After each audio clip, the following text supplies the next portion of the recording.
ஆண்டவராகிய இயேசு கிறிஸ்துவின் இனிய நாம் மைப்படுவதாக இந்த நாளிலும் உங்கள் யாவரையும் பார்ப்பதிலே மிகுந்த சந்தோஷம். ஒவ்வொரு நாளும் ஆண்டுடைய சத்திய வசனத்தின் மூலமாக நம்மளை நடத்திட்டு இருக்கிறார்.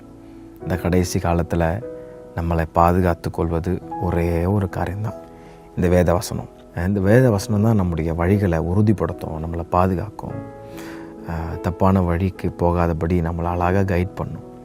இந்த வேத வசனம் ஒரு மனுஷனுக்குள்ளே இல்லைன்னா பலவிதமான ஆபத்துகள், பலவிதமான பேரழிவுகளை, பலவிதமான காரியங்களை அந்த மனுஷன் வாழ்க்கையில் சந்திப்பான்.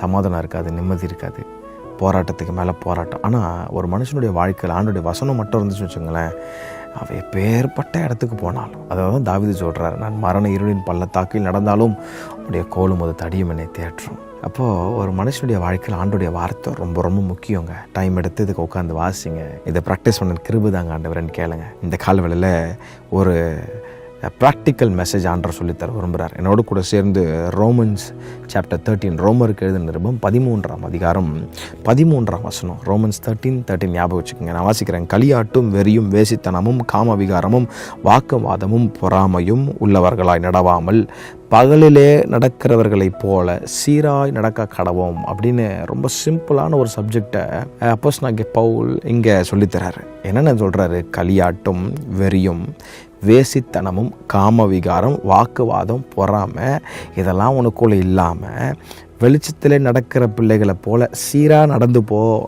குறுக்கு வழியில் போகாத, தப்பான பாதையில் போகாத. உன் மனைவிக்கு உண்மையாரு, உன் பெற்றோருக்கு உண்மையாரு, உன் கணவனுக்கு உண்மையாரு என்றதை அன்று ரொம்ப அழகாக இங்கே சொல்லித்தரார். களியாட்டு வேணாம், வெறி வேணாம், குடி வெறி வேணாம். இன்றைக்கி மோஸ்ட் ஆஃப் த கிறிஸ்டியன்ஸ், நேற்று நான் சும்மா அந்த பெசன்ட் நகர் பக்கம் போய் பார்த்தேன். பார்க்கும்போது ரொம்ப சில கஷ்டமான காரியங்கள்லாம் இருந்துச்சு. அதெல்லாம் களியாட்டு வெறி வேசித்தனம் வேணாம், காமவிகாரம் வேணாம், அப்புறம் என்ன சொல்கிற வாக்குவாதம் வேணாம். ஒரே சண்டையாக தான் போயிட்டுருக்கு இன்றைக்கெலாம். பொறாமல் வேணாம். இப்படிலாம் டார்க் லைஃப்பில் நீ வாழாமல் ஆண்டவர் சொல்கிறாரு, பகலிலே நடக்கிறவர்களை போல. ஏன் பகலில் நடக்கிறவரை போல் அப்படின்னு சொல்கிறாருன்னா, பகலில் நமக்கு நல்லா கண்ணு தெரியும், நேராக நடந்து போவோம், தப்பான இடத்துல போய் நம்ம முட்டிக்க மாட்டோம். அப்போது ஆண்டவர் ரொம்ப அழகாக சொல்கிறாரு, பகலில் நடக்கிறது போல் சீராக நடந்து போ அப்படின்றாரு. நான் உனக்கு போதித்து உண்மையில் கண்ணை வைத்து உனக்கு ஆலோசனை தருவேன்னு ஆண்டவர் சொன்னார். அப்போது ஆண்டவர்கிட்ட கேட்க போகிறேன், ஆண்டவரே நான் பகலில் நடக்கிற பிள்ளையை போல் சீராக நடந்து போக எனக்கு கிருபைதாங்க ஆண்டவரேன்னு கேட்கும்போது ஆவியானவர் உங்களுக்கு ஹெல்ப் பண்ணுவார்.